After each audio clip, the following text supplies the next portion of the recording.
Berdasarkan sumber buku yang berjudul Sejarah Nasional Indonesia Jilid 3 karya Marwati Dujunet Pusponegoro dan Nugroho Noto Susanto dijelaskan bahwa letak kerajaan Demak berada di tepi laut utara Pulau Jawa, tepatnya di Kampung Bintara atau Bintaro.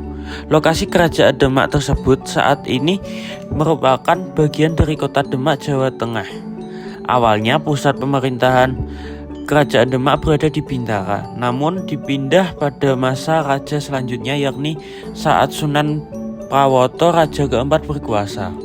Saat itu, lokasi keraton dipindah ke Prawoto. Pada periode ini, Demak dikenal dengan nama Demak Prawata atau Prawoto. Lokasi kerajaan Demak kemudian digeser lagi sepeninggal Sunan Prawoto, yakni terletak di Jipang oleh Joko Tingkir. Berlangsung saat Arya Penangsang memerintah kerajaan Demak. Pada saat ia berkuasa, kerajaan Demak telah mengalami kemunduran. Setelah dipindahkan, kerajaan Demak selanjutnya dikenal dengan nama Demak Jipang yang terletak di dekat dengan Cepu.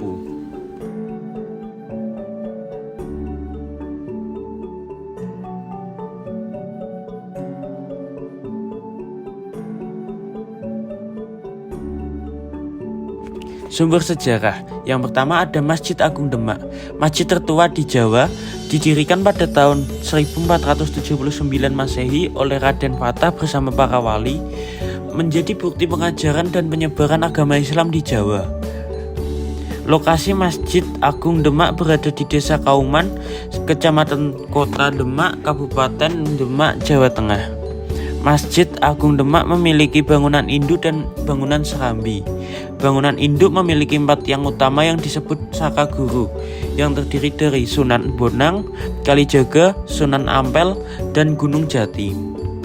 Bangunan serambi memiliki atap yang berbentuk limas yang ditopang oleh 8 tiang yang disebut Saka Majapahit.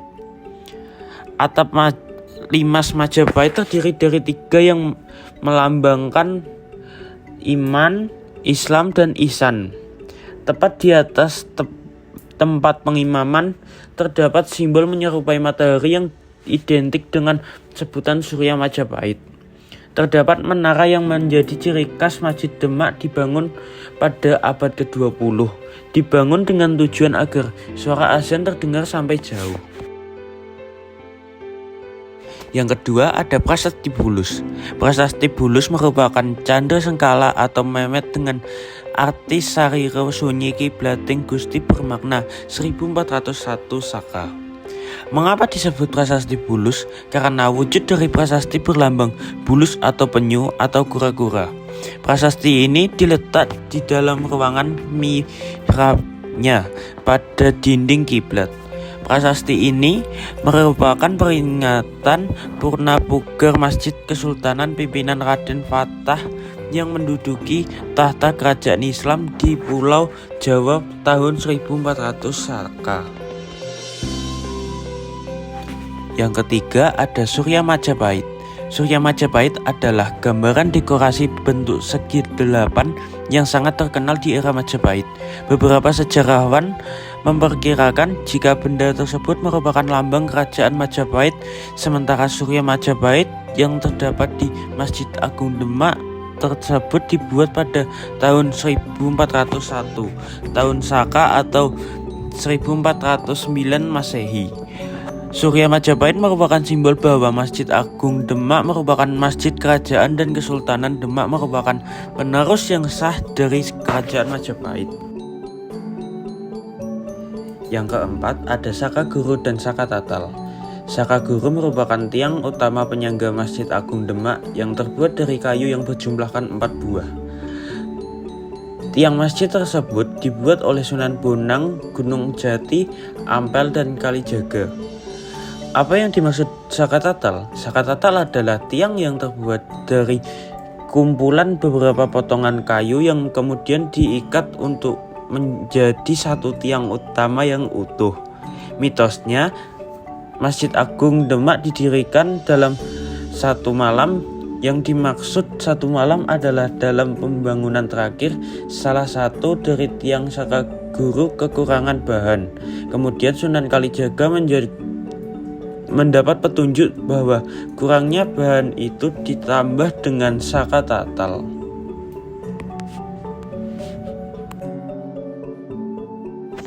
Yang kelima ada Saka Majapahit. Saka Majapahit adalah tiang yang jumlahnya 8 berfungsi untuk menopang bangunan Serambi yang memiliki atas berbentuk limas. Benda purbakala ini hadiah dari Prabu Brawijaya V atau Pre Kertabumi. Ini diberikan kepada Raden Patah ketika menjadi Adipati Noto Praojo di Glagahwangi, Bintoro, Demak tahun 1475 Masehi. Yang keenam ada pintu bledek. Bledek yang berarti petir. Pintu bledek dijadikan memet atau candra sengkala berdirinya Masjid Demak, yaitu Naga Mulat Salirawani, atau dibaca menjadi 1466 Masehi atau 1388 tahun Saka. Pintu yang berukiran tumbuh-tumbuhan, jambangan, jenis mahkota dan kepala binatang. Menurut cerita rakyat, kepala binatang itu menggambarkan petir yang pernah ditangkap Ki Ageng Selo. Ketujuh ada situs kolam wudhu. Situs kolam wudhu ini berada di halaman Masjid Agung Demak. Dulunya situs kolam ini digunakan sebagai tempat wudhu bagi santri dan para musafir yang akan melaksanakan sholat. Namun saat ini sudah tidak digunakan lagi. Yang kedelapan ada maksurah. Maksurah adalah ruangan yang berbentuk persegi panjang dan di bagian dindingnya bertuliskan kaligrafi yang telah dibuat pada tahun 1866 Masehi. Maksurah dibangun pada masa pemerintahan Arya Purbaningrat yang merupakan Adipati Demak pada tahun 1866, dan kaligrafi ini menceritakan tentang keesaan Tuhan. Yang kesembilan ada piring campa. Piring campa adalah piring yang perselen yang berjumlahkan 65 buah yang saat ini dipasang di dinding bagian dalam Masjid Agung Demak. Seperti namanya, lempengan ini adalah hadiah dari Putri Campa, Ibu Raden Patah, pendiri Kerajaan Demak.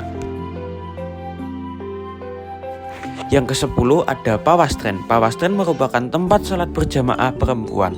Pasalnya pada masa kerajaan Demak ini, Islam sudah berada pada fase sedikit modern. Jadi tempat sholat berjamaah antara laki-laki dan perempuan dipisahkan. Pawastren ini dibuat oleh Arya Purbaningrat pada tahun 1866 Masehi.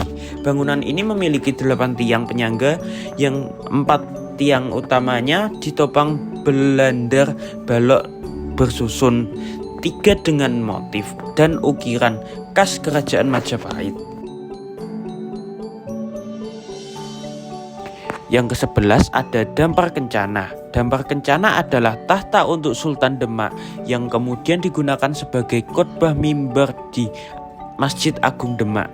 Namun mimbar ini tidak lagi dilakukan dan disimpan di Museum Masjid Agung Demak untuk menghindari kerusakan. Dampar kencana adalah peninggalan kerajaan Majapahit, diberikan oleh Brawijaya V atau Pre Kertabumi untuk anaknya, yaitu Raden Patah. Yang ke-12 atau terakhir, beduk dan kentongan. Beduk dan kentongan dipakai sebagai alat untuk mengumpulkan rakyat sekitar masjid untuk menandai masuknya waktu sholat.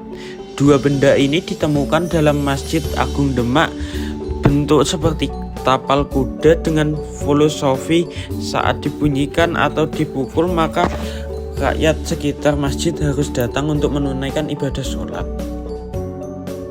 Corak kehidupan. Corak kehidupan Kerajaan Demak ada 4. A. Corak ekonomi. Merupakan kerajaan maritim karena letaknya strategis berada di pantai utara Jawa dan jalur perdagangan Nusantara. Demak sebagai salah satu pelabuhan terbesar di Nusantara. Perdagangan berupa komoditas lilin, madu, dan beras. Hasil pertanian berupa beras, kelapa, dan palawija. B. Corak sosial. Corak sosial kerajaan Demak ada 3, yaitu rakyat kerajaan Demak diatur dengan hukum Islam dan Jawa. Adanya akulturasi budaya Islam dan budaya Jawa.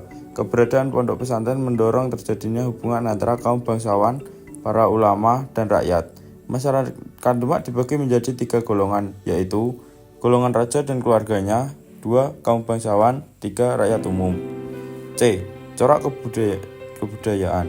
Hasil kebudayaan kerajaan Demak yang cukup terkenal dan sampai sekarang masih tetap berdiri adalah Masjid Agung Demak. Masjid Agung Demak selain kaya dengan ukir-ukiran percikan Islam juga mempunyai keistimewaan, yaitu salah satu tiangnya dibuat dari kumpulan sisa-sisa kayu bekas pembangunan masjid itu sendiri yang disatukan, atau nama lainnya tatal. Selain Masjid Agung Demak, Sunan Kalijogo, salah seorang dari Wali Songo, juga meletakkan dasar perayaan sekaten pada masa kerajaan Demak. Perayaan itu digunakan oleh Sunan Kalijogo untuk menarik minat masyarakat agar masuk Islam. Sekaten ini lalu menjadi tradisi atau kebudayaan yang terus dipelihara sampai sekarang. Sekaten merupakan rangkaian kegiatan tahunan sebagai peringatan Maulid Nabi Muhammad yang diadakan oleh 2 keraton Jawa, yakni Keraton Surakarta dan Keraton Yogyakarta. Rangkaian perayaan secara resmi berlangsung dari tanggal 5 dan berakhir pada tanggal 12 menurut penanggalan Jawa. D. Corak politik. Ulama menduduki posisi utama dalam bidang sosial politik dan budaya dalam bidang keagamaan. Dinamika politik yang berlangsung di pusat kekuasaan Islam Bamber senantiasa melibatkan ulama karena posisi strategis yang mereka duduki. Adapun lembaga yang diduduki oleh ulama pada masa kerajaan Demak adalah lembaga penghulu. Lembaga ini adalah basis keterlibatan politik ulama dalam Kesultanan Demak. Raden Fatah mengangkat Pangeran Bonang sebagai penghulu kesultanan yang berperan pada bidang administrasi keagamaan juga sebagai penasehat spiritual raja. Pengangkatan ulama sebagai penghulu berkaitan dengan usahanya untuk mendapatkan legitimasi agama guna membangun kekuasaan. Sultan Fatah membagi wilayah inti kerajaan Majapahit sesuai hierarki pembagian wilayah negara bagian yang ada pada saat itu, yang meliputi 9 wilayah, yaitu Trowulan, Daha, Blambangan, Mataram, Tumapel, Kahuripan, Lasem, Wengker, dan Pajang. Ia mengirimkan para ulama ke 9 wilayah dimaksud untuk menyebarkan dakwah Islam. Para ulama mengedepankan metode al-hikmat, yaitu kebijaksanaan yang diselenggarakan secara spektakuler sebagaimana yang dilakukan Sunan Kalijaga dengan pagelaran wayang dan gamelan. Sekatennya di mana syarat menonton adalah dengan mengucapkan 2 kalimat syahadat atau syahadatain.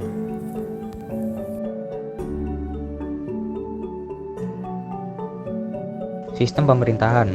A. Raden Patah pada tahun 1478 sampai 1518 Masehi.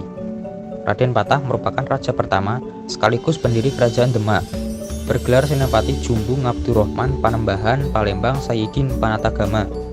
Raden Patah yang tak lain merupakan anak dari Raja Majapahit Brawijaya V dari Putri Campa.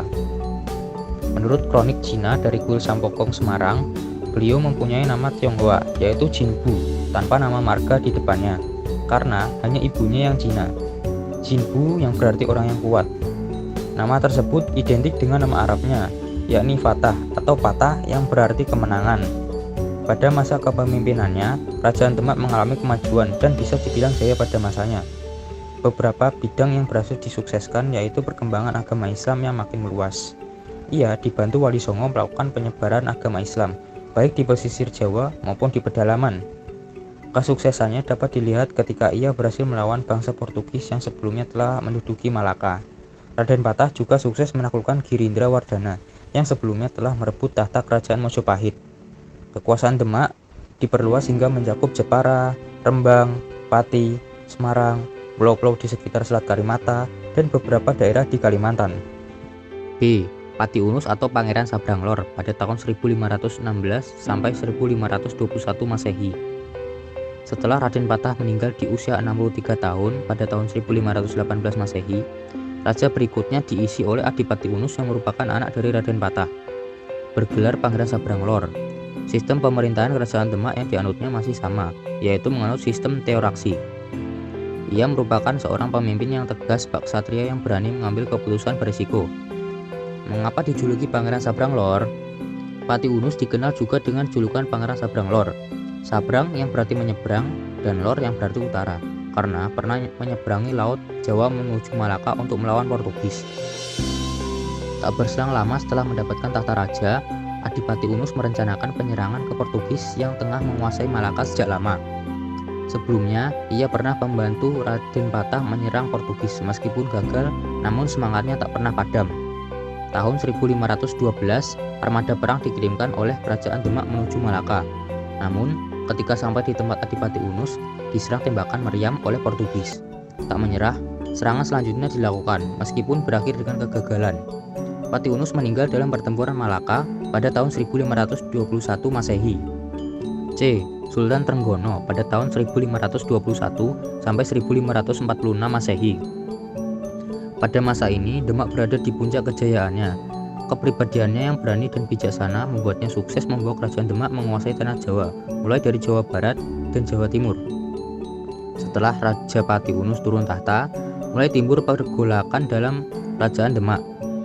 Penerus tahta kerajaan Demak dilanjutkan oleh saudara Sultan Trenggono yang bernama Pangeran Surawiyoto atau Sekar Sedo Lapen. Keduanya merupakan anak dari Raden Patah. Tahta tidak dilanjutkan kepada anak Pati Unus karena ia tidak memiliki keturunan, sehingga terjadilah perebutan kekuasaan antara putra-putra Raden Patah. Pangeran Sedo Lapen dibunuh oleh Pangeran Prawoto yang merupakan anak tertua dari Sultan Trenggono, sehingga raja ketiga adalah Sultan Trenggono. Tahun 1522 di bawah kepemimpinan Trenggono mengirimkan pasukan yang dipimpin oleh Panglima Perang Demak, yaitu Fathahilah, pemuda asal Pasai, Sumatera, yang juga merupakan menantu Sultan Trenggono ke Sunda Kelapa untuk menyerang Portugis. Lalu, pada tahun 1527, Raja Demak berhasil merebut Sunda Kelapa dan mengubahnya menjadi Jayakarta. Selain itu, serangan yang dipimpin oleh Fathahilah di Jawa Barat berhasil menaklukkan 3 wilayah, yaitu Cirebon, Banten, dan Sunda Kelapa. Di bawahnya, Demak mulai menguasai daerah-daerah Jawa lainnya, seperti merebut Sunda Kelapa dari Pajajaran, merebut Tuban, Madiun, Surabaya dan Pasuruan, Malang, dan Belambangan yang merupakan kerajaan Hindu terakhir di ujung timur Pulau Jawa. Trenggana meninggal pada tahun 1546 dalam sebuah pertempuran menaklukkan Pasuruan dan kemudian dialihkan oleh Sunan Prawoto. D. Sunan Prawoto pada tahun 1546 sampai 1549 Masehi. Ia merupakan anak tertua Sultan Trenggono. Sunan Prawoto hanya memimpin selama beberapa tahun saja, sebab ia lebih tertarik untuk mendalami kehidupannya sebagai seorang ulama yang menyebarkan agama Islam ke seluruh penjuru Jawa.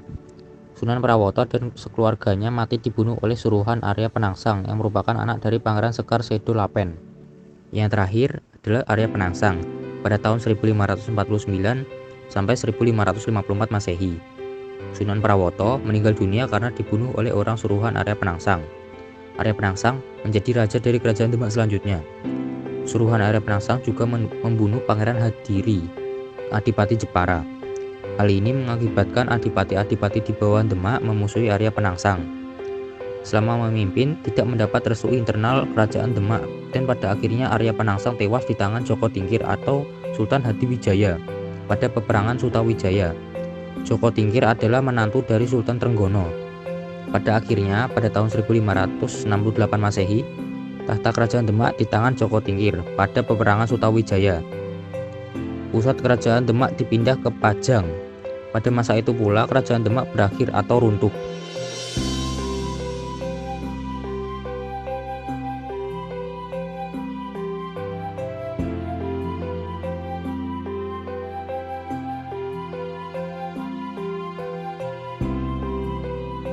Masa keruntuhan. Keruntuhan kerajaan Demak disebabkan oleh beberapa faktor, yaitu A. Perebutan kekuasaan. Setelah Pati Unus wafat, Demak tidak memiliki penerus karena ia tidak memiliki keturunan, sehingga terjadilah perebutan tahta kekuasaan antara Trenggono dengan Pangeran Sedo Lapen. Keduanya merupakan anak dari Raden Patah. Trenggono adalah anak dari istri pertama namun lebih muda usianya, sedangkan Pangeran Sedo Lapen adalah anak dari istri ketiga dan usianya lebih tua. Namun, akhirnya kekuasaan jatuh ke tangan Trenggono dan ia menjadi raja ketiga Demak. Setelah Sultan Trenggono wafat, masih terus menjadi perebutan kekuasaan kerajaan Demak. Pembangunan kurang merata. Kerajaan Demak dikenal dengan daerah maritim karena berkuasa di pesisir pantai sehingga cenderung melupakan wilayah lain khususnya daerah pedalaman yang lama-kelamaan mulai terpecah belah. Pemberontakan karena sistem pemerintahan. Pemberontakan terjadi karena masalah politik yang ada kaitannya dengan para pemimpin setelah pemerintahan Majapahit yang tidak mau tunduk kepada pemerintahan Demak yang baru. Kebanyakan dari mereka telah memeluk agama Islam aliran Syiah. D. Pindahnya pusat pemerintah ke Pajang. Pada tahun 1568 Masehi, tata kerajaan Demak di tangan Joko Tingkir dan kerajaan Demak dipindah ke Pajang.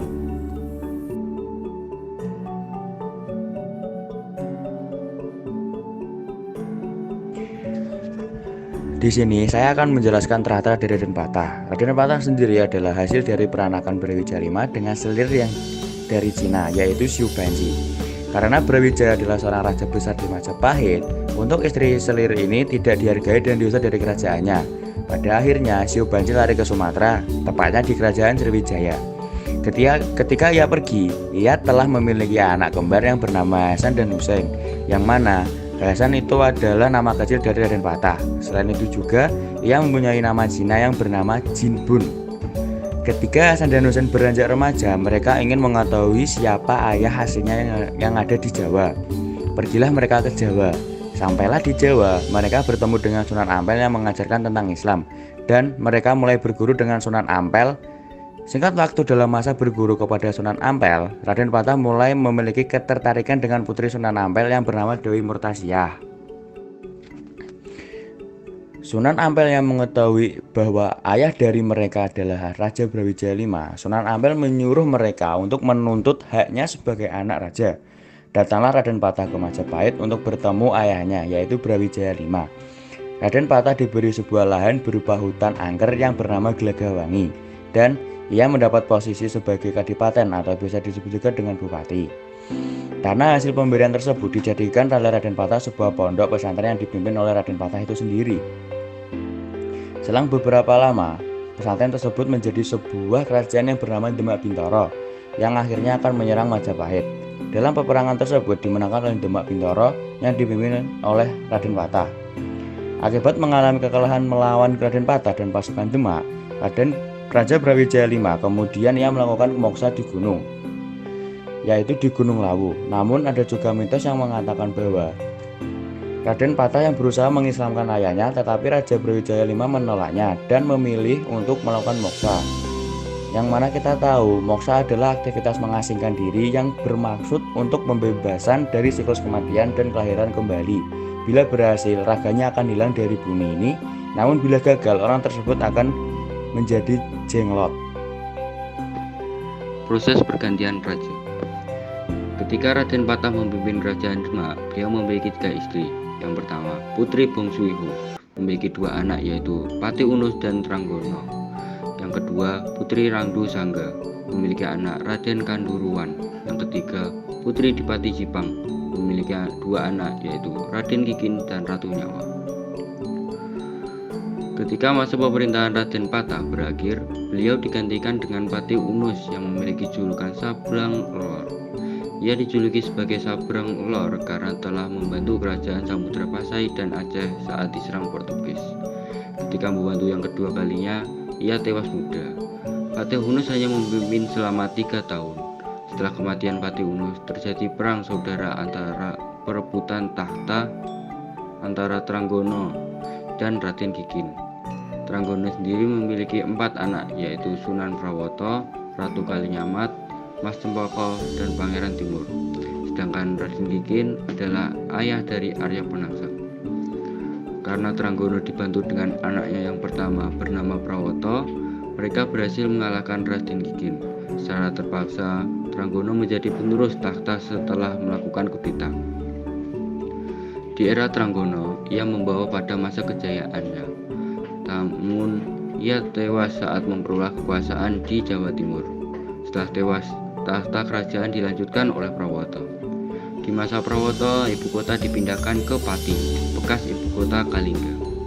Karena ayahnya dibunuh oleh Prawoto, Arya Penangsang ingin membalaskan dendamnya. Lalu Arya Penangsang menyuruh salah satu bawahannya yang bernama Rangkut untuk membunuh Prawoto. Saat pengeksekusian, Prawoto sedang tertidur bersama istrinya. Lalu Prawoto berkata, "Kamu boleh membunuh saya, namun jangan bunuh istri saya." Secara tidak sengaja, Rangkut menusukkan pedangnya dan menembus kedua tubuhnya. Setelah Prawoto mati, Arya Penangsang pun naik tahta dan memindahkan ibu kota kerajaan ke Jipang atau Cepu. Adik Prawoto yang bernama Kaliamat merasa tidak terima ketika kakaknya dibunuh. Lalu ia melakukan tapa di air terjun Danaraja, Jepara. Ratu Kaliamat tidak akan berhenti bertapa sebelum mendengar berita kematian Arya Penangsang. Lalu dia adakanlah sayembara. Pada akhirnya hanya terdapat 5 orang yang akan membunuh Arya Penangsang, yaitu Kiai Gede Panahan, kedua Juru Merti, ketiga Jaka Tingkir. Beliau adalah istri dari Mas Cempaka. Keempat Sunan Kudus, kelima Danang Sutawijaya. Beliau adalah keponakan Arya Penangsang yang berusia 15 tahun. Beliau membawa Buddha betina untuk memikat kuda Arya Penangsang yang bernama Gagar. Kerajaan Jipang dikelilingi oleh Sungai Bengawan Sore. Juru Mertani menyarankan untuk menyerang di luar Sungai Bengawan Sore. Saat Arya Penangsang bertapa selama 40 hari, peperangan ini pun dimulai. Kelima penantang tersebut mendatangi kerajaan dan menantang Arya Penangsang. Arya Penangsang yang mendengar pun keluar dan menemui mereka berlima, namun masih dalam Sungai Bengawan Sore.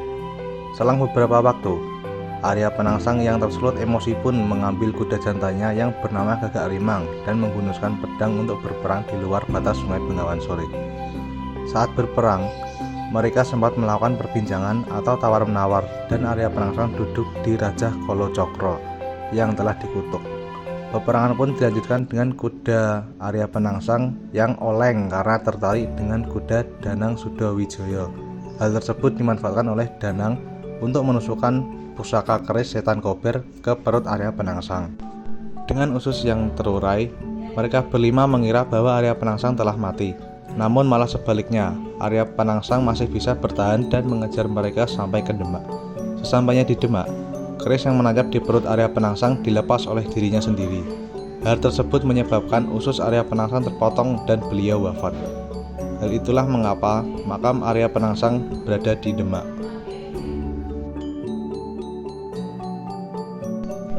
Maka dari itu, kembang kandil pada pakaian pengantin melambangkan usus yang terurai dari Arya Penangsang, dan juga keris yang terletak di belakang melambangkan kegagahan, sedangkan keris yang terdapat di depan bermaksud untuk peperangan. Perlu diketahui juga, isu yang menyebutkan bahwa Arya Penangsang itu pengecut tidak benar adanya. Isu tersebut adalah ide licik dari Joko Tingkir yang menyuruh sekretaris kabupatennya untuk membuat buku yang berisikan fitnah dan kejelekan dari Arya Penangsang.